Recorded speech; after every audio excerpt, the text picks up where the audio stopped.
What if I told you that a single father, just trying to enjoy dinner with his little girl, asked a waitress a simple question, "Why are you afraid to speak?" And the answer she gave broke his heart.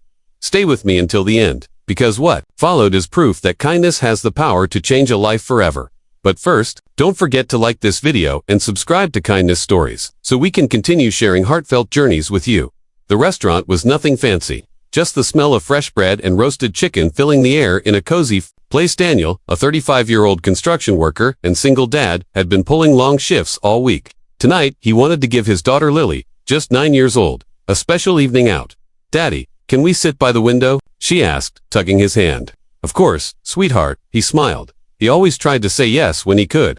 Life had already forced her to grow up too quickly after losing her mother 3 years ago. As they sat, a young waitress approached. She couldn't have been more than 20. Her hands trembled, her hair tied back in a hurry. Instead of greeting them, she simply lowered her eyes and placed the menus on the table without a word. "Hi there," Daniel said kindly. "Can we see a menu?" She nodded quickly and backed away.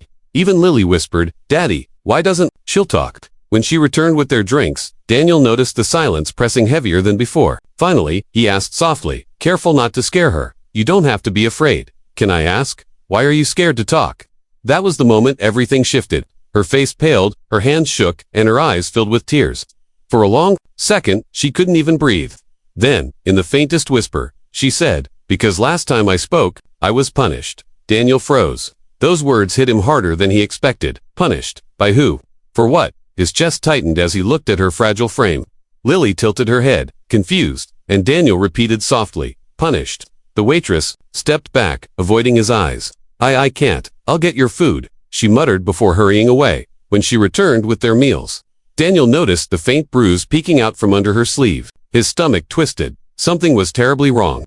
Lily leaned close and whispered, "Daddy, she looks sad. Can we help her?" Those innocent words gave Daniel his answer. He couldn't walk away. After dinner, he waited until he saw her slip outside the back door for a break. Approaching gently, he said, "I'm sorry if I upset you earlier. I can't ignore that you're afraid. No one should have to live like that." She froze, eyes darting around as though someone might be watching. Finally, she whispered, "Please don't ask. If they find out I talked to you, it'll be worse." "Worse?"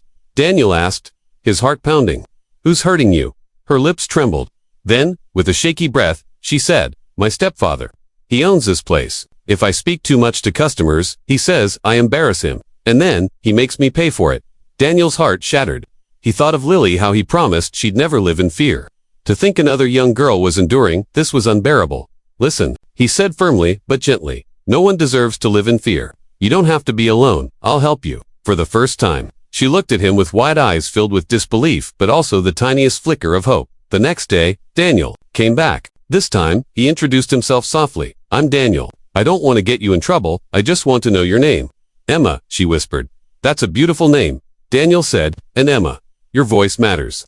Just then, a loud, cold voice cut through the restaurant. "Emma, stop wasting time." Her stepfather, the man's glare was sharp enough to make her flinch. Daniel saw it, all the fear, the control, the silence forced on her, and he knew what he had to do. That night, he made some calls. With the help of a friend who volunteered at a women's shelter, a plan was set. The following evening, as Emma finished her shift, Daniel was waiting outside. "Are you ready?" he asked gently. Tears glistened in her eyes, but she nodded. For the first time, she stepped forward, not back into fear, but out of it. At the shelter, kind women welcomed her with open arms. Emma broke down, whispering through tears, "Thank you. No one has ever believed me before." Daniel hugged her softly. "You don't have to thank me. Just promise me one thing, never be afraid to speak again.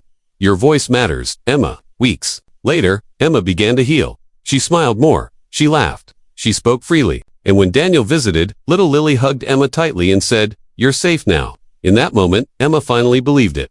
Daniel realized something powerful, that day kindness doesn't just change one life, it creates a ripple. By helping Emma, he also showed his daughter what true love and courage look like. And when Emma walked away from her old life, stronger than ever, Daniel knew she was free. Free to speak, free to live, and it all began with one question. Friends, remember this. Sometimes, the smallest act of kindness can change a life forever. Daniel cared enough to ask why a young waitress was afraid, and because of that, Emma found her voice again. If this story touched your heart, please like this video and subscribe to Kindness Stories so together, we can keep spreading light into the darkest places, because kindness is the only language that heals broken souls.